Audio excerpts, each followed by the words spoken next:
Labdien! Mans vārds ir Niklaus Geidāns. Es esmu transportbūvju kursa pirmā kursa students. Un mans iedotais referāta temats ir programmēšana Python vidē. Sākumam, kas ir Python programmēšana? Tā ir programmēšanas valoda, kas tiek izmantota diezgan plašā apjomā. Tā ir pieejama dažādām operētāju sistēmām. Un sākumā, lai to dabūtu savā datorā, ir jāiet python.org mājaslapā, ko var redzēt šeit.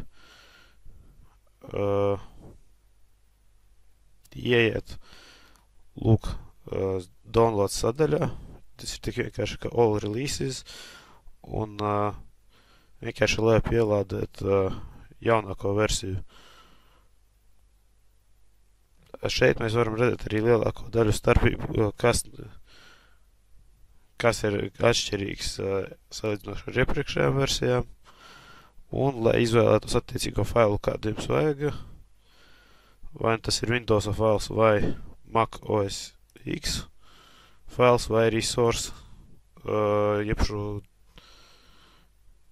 source operētāju sistēmām, to mēs varam visu atrast šeit. Izvēlamies nepieciešamo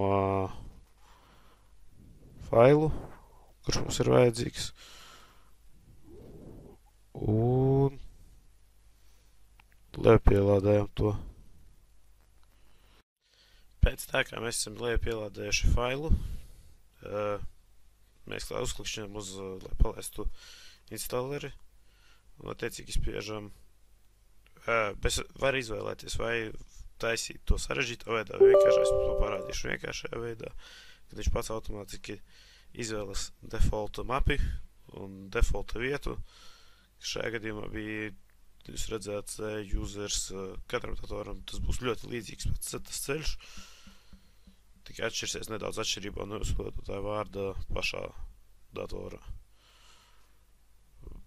Sagaidām, kamēr instalācijas process ir beidzies, tam nevajag to aizņemt ilgu laiku. Un uzreiz pēc tā, kā mēs to ieinstalējam, uzreiz arī parāda, ka šeit, ja jūs esat jauniņais, jūs varat paskatīties online tutorialus vai arī dokumentu video. Kā arī, kas ir jauns šajā izlaidamā, ja jūs vienkārši upgradeojat pašu programmu. Tātad pirms iesākt darbu ar Python programmēšanu, ir jāpasaka uzreiz viena lieta, kas ir diezgan savāda tieši ar Python programmu saistīta. Tas ir jāpievieno viņa ceļš, lai dators saprastu, kas tas ir. Šajā gadījumā man ir Windows 10 un es izmantošu komandu prompt paneli. Tas ir pats standarta panelis, kur arī varēs veikt programmēšanu Python vidē. Tātad mēs ierakstam šeit, izmet mums šo logu, un šeit mēs varam uzreiz ieraudzīt. Tas ir ļoti vienkārši noteikt, vai tas ir pievienots vai nav. Dažreiz to izdara automātiski, bet dažreiz tas ir jādara manuāli. Mēs vienkārši ierakstam vārdus Python un uzrāda šādu, ka Python is not recognized as an internal or external command. Attiecīgi, manā datorā ir vēl jāveic šis process. To es arī izdarīšu, lai parādītu, kā tas jādara. Tātad, lai to izdarītu, kas ir jādara? Mēs atveram vaļā kontrol paneli. Labi, caur meklētājiem tas neizdevās, tad to izdarīsim vienkāršāk kontrol panelis. Tad mēs ejam caur sistēmas datiem. Tad, kad mēs nonākam šajā aina vietā, tad mēs uzspiežam uz par, tad mēs redzam informāciju par pašu datoru, tad uzspiežam sistēmas informācija un sistēmas papildu informācija. Tālāk mēs noklikšķinām, kad esam atvēruši sistēmas rekvizītus, uzspiežam uz vides mainīgie, tad mums ir jāmeklē sistēmas mainīgie dati, system variables, tas būs angliski, mums ir jāmeklē šī daļa, kas ir rakstīta path.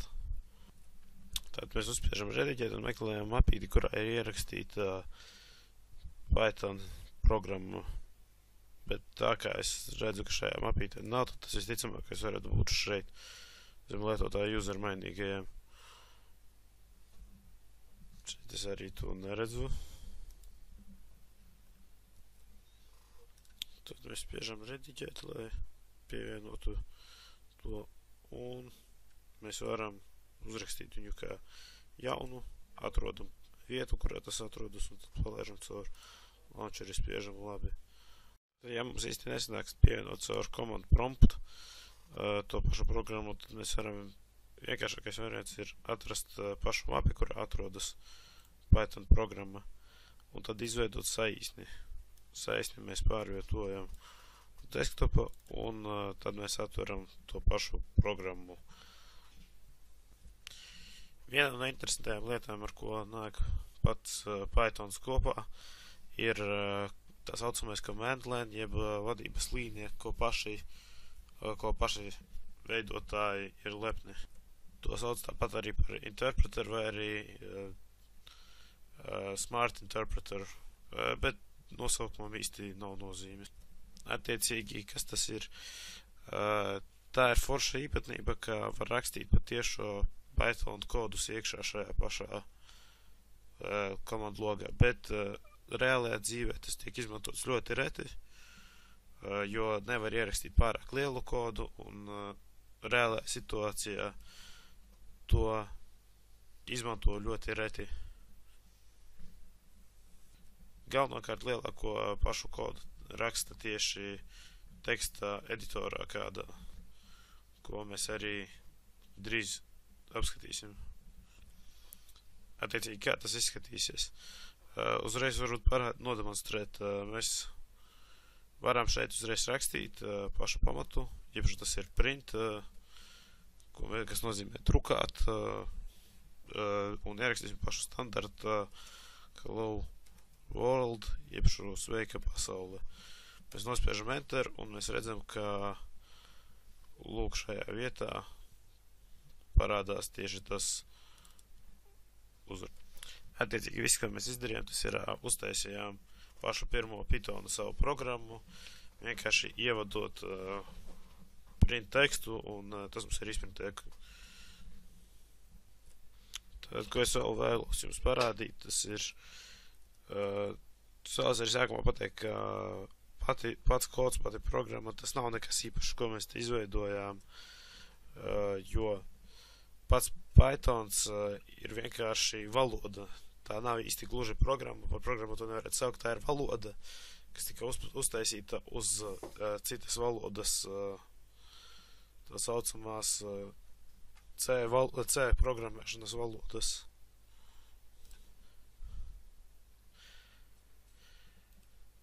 Izveidojot Pythonu, viņi attiecīgi ir izveidojuši arī to programmu, viņi ir vienkārši izveidojuši koda vārdus, kā piemēram, ja tu ieraksti vienu, tas izdarīs to ar konkrētu turpinājumu. Tas, ko es vēlos pateikt, tas ir, ka principā, kā jau mēs zinām, ka pati programmēšana, tas ir programmas sastāv no koda, kas ir 1 un 0. Pateicoties Python programmai, mums nav vajadzīgs rakstīt vienniekus uz nulles, mēs vienkārši varam rakstīt uzreiz to, kas mums ir vajadzīgs, bet tas ir jādara Python specifiskā ceļā ar viņu piedāvātajiem atslēgas vārdiem. Programmēšana Python vidē ir diezgan vienkārši process, jums ir pilnībā pietiekoši ar vienkāršu teksta failu, notepadu, kas ir katrā datorā, un command promptu, ja jūs ir ierakstīta Python valoda, lai jūs varētu tieši rakstīt tajā. Tālāk, bet, lai darītu to vienkāršāk, būtu ieteicams atrast kādu papildus programmu, lai pašam vienkāršāk būtu orientēties. Šāds ir ļoti ērts variants, ir tieši Microsoft Visual Studios, precīzāk Visual Studio Code. Tas ir veidots no Microsoft, bet uz tā darbojas daudz un dažādas valodas, tāpēc to var izmantot ne tikai Python programmatūrai. Tā ir bezmaksas programma, to mēs varam lejupielādēt, un tieši tādā pašā veidā mēs uzspiežam palaist, un tad programma tiek lejupielādēta mūsu datorā. Tad atkal tieši tādā pašā veidā mēs uzspiežam izpildīt, ieinstalējam valodu, es šajā izvēlēšu uz angļu valodu, mēs akceptējam, izvēlamies defaulta mapi, atkarīgs no tā, vai vēlamies vai nevēlamies izveidot kodu. Tāpēc arī tur redzējām, ja opcija add to path. Tas ir tieši tas pats veids, ko mēs darījām ar Pythonu. Pievienojām ceļu, lai varētu dators pats atrast. Instalēšanai nevajadzētu aizņemt ilgu laiku. Protams, tas vienmēr ir atkarīgs no datora ātruma. Jā. Pēc tā kā programmā ir ieinstalēsies, mēs varam viņu uzreiz palaist. Un mums uzreiz, standarta Microsoft mājaslapā atveras tā.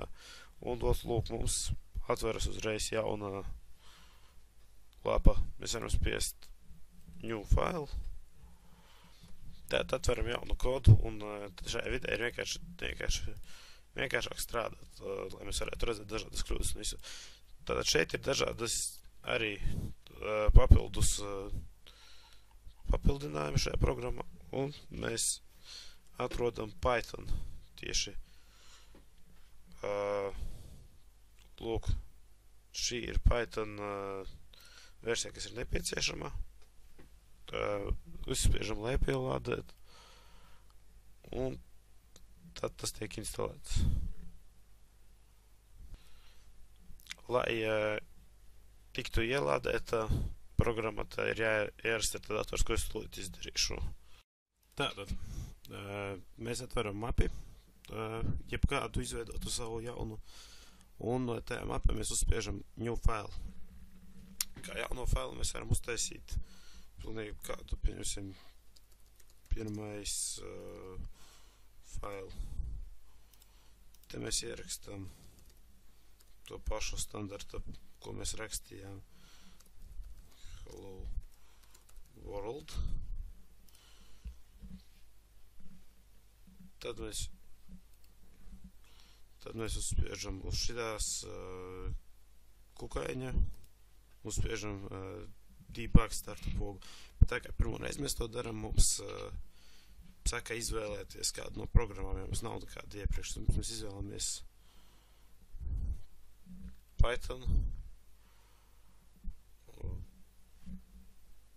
Pēc tā kā mēs ierakstam šo failu, to mēs varam aiziet. Pēc tā kā mēs atvēram šo failu, mēs uzspiežam šeit, tad spiežam šo.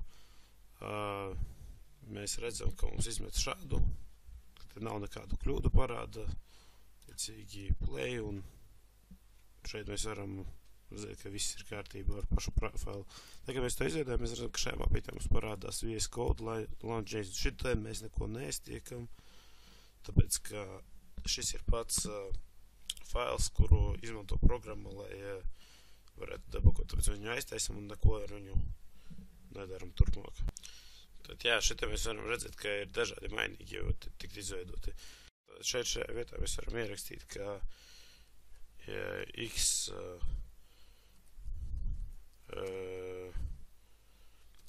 ir mainīgais. Nerakstīsim ar karvzīmēm, lai to nav rada problēmas. Tad šeit mēs varam ierakstīt, ka šis ir pats par sevi x. Šeit mēs ieliksim tā saucamo pārtraukuma punktu.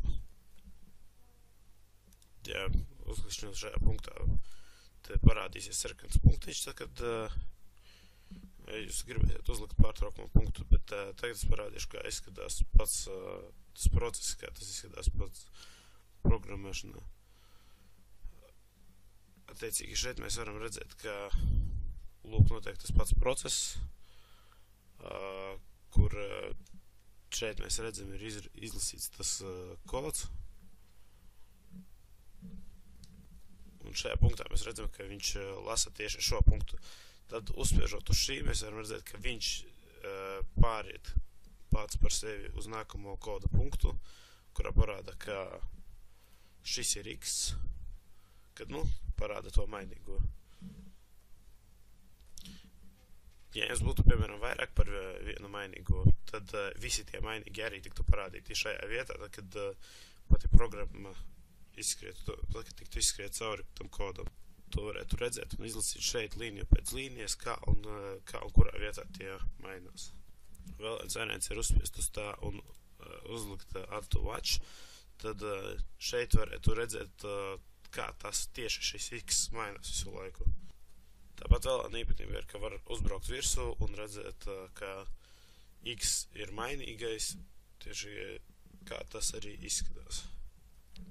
Šajā gadījumā ir diezgan skaidrs, ka tas nav ļoti funkcionāli, jo mēs varam redzēt to X, bet ja runā tieši par programmēšanu un programmu, tur visu laiku notiek maiņas process, mainās kods, mainās cipari, mainās burti, un tajā momentā var ieraudzīt tieši šo punktu, kas tas ir un ko tas dara un kas tieši mainās tajā punktā attiecīgajā brīdī. Attiecīgi, kā tas izskatās reālajā situācijā, tad mēs varam izdarīt tā. To var parādīt, ka šajā vietā ierakstīt X un piemēram ievadīt, ka tas ir otrais mainīgais, jo kodā tas mainās pastāvīgi, un ierakstīt, ka šeit print to pašu X vērtību, un tad attiecīgi uzlikšanot cauri visam es izēju vēlreiz cauri kodam, un tad var redzēt, ka šeit, pagaidām tas atrodoties pirmajā punktā, tas parāda, ka X nav definēts, jo tas vēl nav nolasījis šo koda līniju. Tad mēs pārējām uz nākamo soli, kad redzam, ka X ir mainīgais, tad mēs palūdzam, lai šajā līnijā, lai to parāda, ka šis ir mainīgais. Tātad šeit vēl joprojām X ir mainīgais, jo šī līnija nav nolasīta. Tagad šī līnija ir nolasīta, mēs redzam, ka jau X ir pārgājis par šito, lai gan šeit viņš jau rāda, ka X ir cita vērtība visās vietās, kur tas ir parādīts, bet šeit vēl joprojām tā kā mums print ir pēdējais parādīts tieši uz tā, šajā konsolē joprojām ir šis punkts. Kad mēs uzspiežam atkal printēt, tad viņš jau parāda nākamo mainīgo vērtību. Un attiecīgi šajā situācijā mēs arī varam redzēt, kāpēc tad, kad ir taisīta vienkāršās programmas, to visu var izbeigt, to viegli var izlasīt, bet tad, kad programma tiek paliek kompleksāka, sarežģītāka, var redzēt, ir ļoti vienkārši nepieciešama kāda programma, kas pētīt norāda, kur ir tās kļūdas, un lai varētu redzēt gan teksta editoru, gan arī kas, kur mainās. Tāpēc Microsoft Visual Studio Code programma ir ļoti noderīga, un te arī redzēt, un tad, kad kods kļūst sarežģītāks un kompleksāks ar vairākiem tūkstošiem, tad ir daudz vienkāršāk izmantot šo. Principā tas arī ir viss pašam ievadam Pythonā. Tas ir pati saprašana, ka tā ir programma, kas parāda, sumē to var pateikt, ka tā ir programma, kas valoda, kas vienkāršo pašu programmēšanu, un ar to ir diezgan vienkārši sākt mācīties tieši pašu programmēšanas procesu. Tāpēc es to ieteiktu izvēlēties kā pirmo. Paldies par uzmanību, visu labu!